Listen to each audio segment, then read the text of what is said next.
Hello everyone, welcome back. Patrick here. In this video I want us to talk about 3 positions that I opened over the past few days. I did buy the dip as I alluded to in the previous video, and so far so good. These positions are doing good. Now of course I do post these transactions in the Discord right away after I buy them, and then once in a while I talk about them on YouTube like today. So if you're part of the Discord and the Patreon, then you get advance notice. You might have gotten a better price than these, but overall, I mean, if you guys want to look into these positions, a lot of them are still good deals. So let's get into it. I hope you enjoy the video. Please like and subscribe if you do, and I'll see you right after the intro.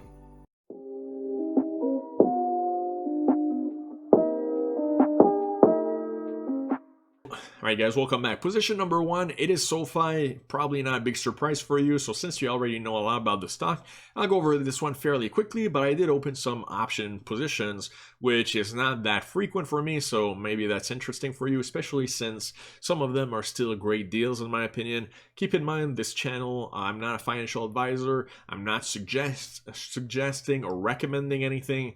This is just what I'm doing, and you can research it, get ideas from it. If it works for you, great. If not, no big deal. Alright, so SoFi overall, like in my different portfolios and everything, I have about $42,000 worth of exposure to the stock. Maybe that's a big number for you, maybe that's a small position. For me, it's part of my top 10. It's a company that I believe in long term, and now at these prices, I do want to accumulate as much as I can, right? So when it was over $20, I felt like it was too late. The stock had been stretched, but now at $15, $16, in my opinion, it's still a great time to accumulate. All right, so that's what I did. On the 23rd of November, I bought 200 shares in this account for $17.50. Who would have thought that $17.50 I would have overpaid? I mean, to me, that still looks fairly cheap for the stock, but what can you do, right? There was a big drop after that. So I'm down 176 on those. And then on Friday, I bought 200 more shares at $15.30. So this was the first block that I bought. It was oversold on RSI. There was a cross on MACD, and I expected there would be a little rebound. I got it, but then we had the big crash. What can you do, right? Sometimes you try to time it, but it's not perfect science. So here, $15, I mean, what can you do? I mean, the risk versus reward is so good. It's so cheap. So I did want to buy a little bit more, and I did. Again, you get the cross on MACD, and now we're in an uptrend. Hopefully it continues. Maybe tomorrow, Friday, maybe it's going to crash again. Maybe next week it's going to crash. Like, we have to deal with the information we have right now, which at these prices, I'm okay just buying more. So I have 400 shares now. I'm going to be getting 2,000 more shares on December 23rd. Shares that are going to be assigned. So in this account, I will have 2,400 shares outright. And then another position that I opened on Friday, which you guys didn't know about yet, is I did buy some call options, $10 strike price, expiring January 20th, 23rd. So I paid $7.45, 5 contracts, which means 500 shares. So the break-even price for these, what you want to do is $10 strike price plus the price paid, $7.45. So the break-even price for these options is $17.45. Now that's a little higher than the current share price. Well, do you really think that this stock is not going to go up at least $2 plus over the next year? In my opinion, it's pretty obvious that as soon as they get the bank charter, right, then the company is going to continue growing. We already saw that Q3 versus Q1, the company is a lot better than it was before. So the fact that we can get it at the same price, in my opinion, is still a great opportunity. All right, so these calls have already gone up. So I'm up 559 on these. I can either keep them for a while and then sell them for profit and just keep the shares, or if I want to be greedy, maybe, you know, closer to expiration, I can even exercise these shares and add 500 shares extra to my portfolio. We'll see what happens in the next year. So third position, this is more cash flow oriented. Always try to like get a little bit more cash flow when I have spare cash. These are puts that I sold for December 31st of this year, where $15 strike price, 10 contracts, and I collected 64 cents in premium, meaning that the break-even price is going to be $14.36. If the share price stays above that, I make profit. If it goes under that, then I start taking losses, and I would be probably assigned the shares. Again, I would be taking another 1,000 shares. I'm okay with it at $14.36. So these are up like $34 right now, $600 total value that I can actually collect. So SoFi has been doing like really well over the past 2 days. We'll see if that trend continues.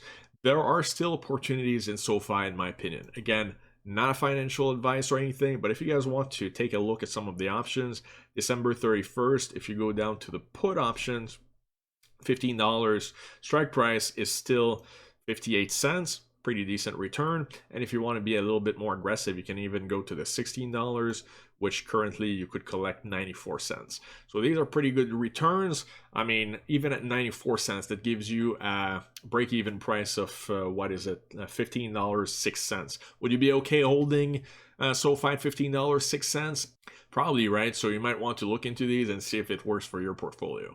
Alright guys, let's move on to stock number 2, which is Luminar, ticker symbol LAZR. Some of you are going to approve, some of you are going to disapprove.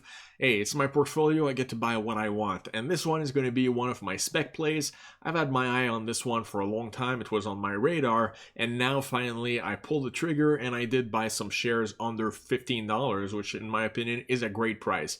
Now when it came to market after it merged as SPAC and it jumped to over $40, that was like crazy prices, like that, ridiculous, no doubt about it.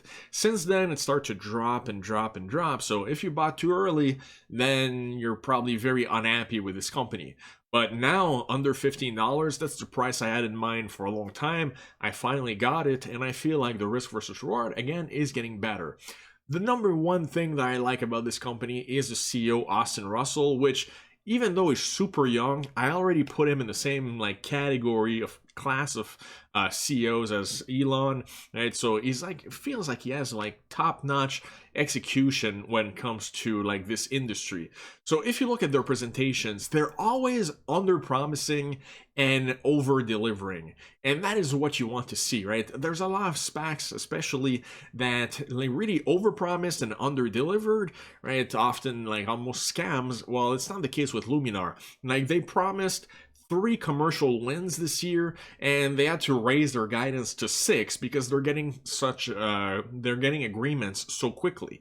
So some of the ones that they had recently, they were added to NVIDIA's platform. So there are some other companies that are on it, like Innovision. There's Ouster that is already on NVIDIA's platform, right? So they're not the only ones on it, but that's very positive.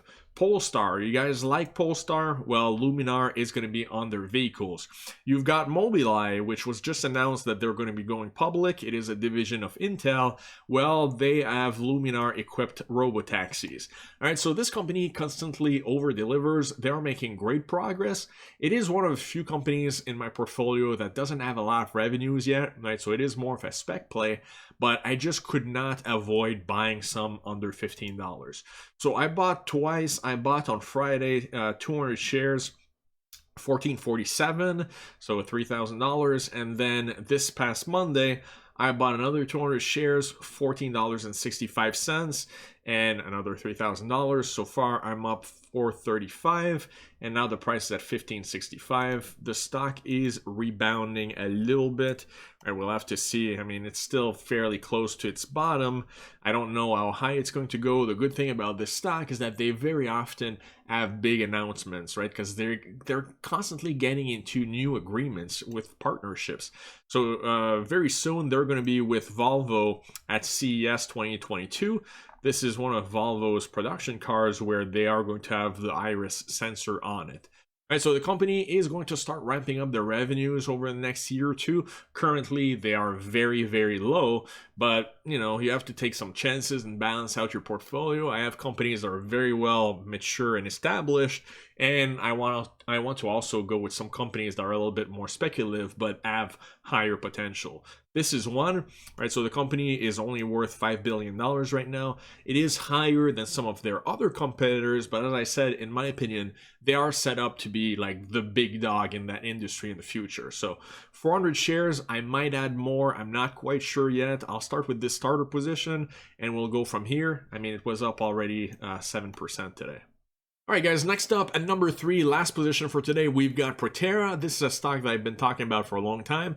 I had been selling options on this one many times. Very, very lucrative because since it's an electric vehicle company, which is a fairly volatile industry, it's not an S&P 500 stock. The potential for this stock to go up and down is much higher. So because of that volatility, there is higher premium. The great thing about higher premium is that it gives me a lot more padding when I open a position onto the stock.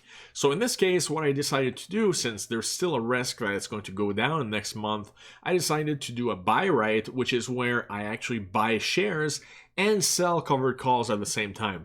That limits my downside because since I'm collecting premium up front, right, that kind of gives me some padding between what I paid for the shares and the break-even price. So what you want to do is do the price paid, which is $9.99, minus the premium collected, $134 per share. So my break-even price for this position is $8.65 between now and January 21st, 2022. So this is a great strategy. I love it in cases like this where the market is kind of jittery. You don't really know if it's going to go up or down because I have padding on the downside and on the upside. So on the downside, it's $8.65, and on the upside, it is the strike price, $10, plus the premium collected, $11.34. So if it goes above $11.34 and I wanted to keep my position of that 1,000 shares, then I would have to buy back my covered calls at a small loss, or I can try to roll it to $12.50. So if you look at the chart, this one, you're going to understand why I like this position. So notice how in the previous month, it had actually gone down to $9 a couple times, but there's fairly good support around $9 for the stock. So with my break-even price of $8.65, I don't feel like it's too risky, right? It would take another big drop for the stock to go this low. It would need to break a fairly strong support. And even if it did, again, that's the type of position where would I be okay holding Proterra at $8.65? I'd be okay with it, so that gives me a lot of peace of mind. On the upside, yes, it did go to $12.60 something, last month. So I could potentially lose the shares and be assigned, but who cares about that? I'm collecting $1.34 up front, meaning that if I didn't do any adjustments and those shares were assigned, I would actually be collecting 13.5% returns for this position between now and January 21st, 2022. So what else can you invest in the stock market where you can get such a good risk versus reward, where on the downside, I could get shares at $8.65, which I'd be excited about, and on the upside, I can make 13.5% in 1 month. I'll take that any day of the week. That's why I've been buying the dip. Yes, now it's going up, but there are still great opportunities out there. Maybe the stock market's going to go down. There's going to be more opportunities, right? Now we know that, yes, there are buyers at these levels. Everyone knows that the market is cheap now. Now we have to see if we can keep that trend going, right? When people start seeing 2 or 3 green days in a row, that's when everyone comes in and starts to have FOMO. So I would not be surprised if we continue to see more green. Now, if it's red, it's just another buying opportunity. It's not as scary as it was on Friday, in my opinion.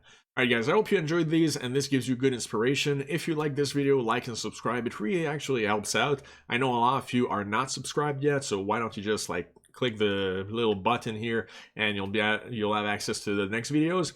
And if you want to check the Patreon, links in the description. If you want to trade after hours and pre-market, do look at WeBull. It's actually pretty convenient, especially in times like these. So I'll see you guys in the next video. Let me know in the comments if you guys have actually did a lot of buying over the past few days. What's your favorite stock that I've maybe overlooked?